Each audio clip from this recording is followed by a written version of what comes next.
গোয়েন্দাকে আলাদাভাবে কখনোই গড়ে তোলা হয়নি। আজকে যিনি একটা রেল থানার ওসি আছেন, দেখা যাবে কালকে উনি চলে গেছেন একটা গোয়েন্দা বিভাগে, আবার পরশু দিন উনি চলে গেছেন ইমিগ্রেশনে। এই যে সিস্টেমগুলো, মানে গোয়েন্দা তৈরি হচ্ছে না আমাদের এখানে। তো এই ধরনের লোক দিয়ে তো গোয়েন্দাগিরি করা সম্ভব না, বা ওই নেটওয়ার্কটা গড়ে তোলা সম্ভব না। যে কারণে আমি মনে করি যে আমাদের পুলিশ বিভাগেই যদি হয়, গোয়েন্দা যদি হয়, সেই গোয়েন্দাটাকে শুরু থেকে তাকে এভাবে আনতে হবে। মানুষ যদি তাকে চিনে ফেলে, জেনে ফেলে, আজকে এই থানার ওসি বা এসপি ডিসি হুবহু উনি ক্যামেরাতে আসতেছেন, কথা বলতেছেন, কালকে যদি আবার উনি গোয়েন্দার কাজ করেন, সেটা কীভাবে সম্ভব হয়? আচ্ছা, এই জন্য বললাম, আমার কাছে মনে হয়েছে যে এটা গোয়েন্দা যেটা, সেটাকে নতুনভাবে প্ল্যাটফর্ম তৈরি করে নতুনভাবে কাজ করতে হবে। নইলে এই গোয়েন্দাগিরি দিয়ে আমাদের দেশে সম্ভব না।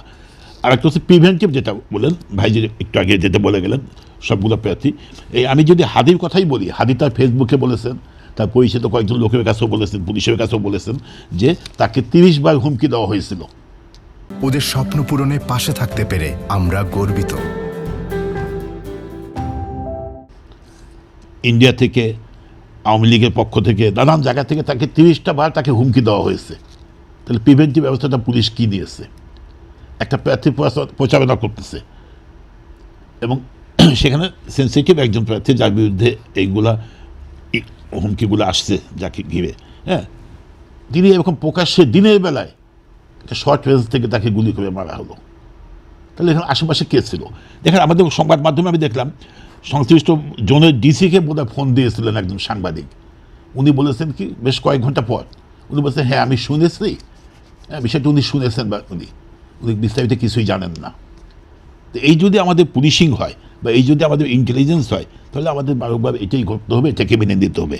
আর আরেকটা বিষয় না বললেই নয়, মাঠ পর্যায়ে যে পুলিশ বা গোয়েন্দা যারাই বলি, যারা কাজ করতেছেন, যদি এটা উদ্দেশ্যমূলক প্রি প্ল্যানিং বা একটা ফ্যাসিবাদের চক্র তারা যদি করে থাকে এটা, তো এখন মাঠ পর্যায়ে যারা আছেন, এরা কিন্তু সবাই কিন্তু এই সরকার, মানে গত সরকারের আমলে নিয়োগ পাওয়া প্রত্যেককে, আমি এসপি থেকে শুরু করে নিচে যারা আছেন, অনেক ডিএইচজিও আছেন, অ্যাডিশনাল ডিএইচজি ওই পর্যায়ে আছেন, তারা এই বিগত সরকারের আমলে নিয়োগ পাওয়া।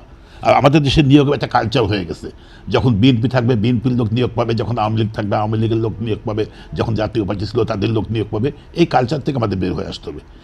নইলে এই যে এখন যারা আছে, এবার সবাই বিগত সরকারের সবাই নিয়োগ পাওয়া, তো এদের কাছ থেকে ওই ফ্যাসিবাদী সরকারের মানে পক্ষ নেওয়া ছাড়া বিকল্প এদের কাছে পাওয়াটা খুব কঠিন হবে।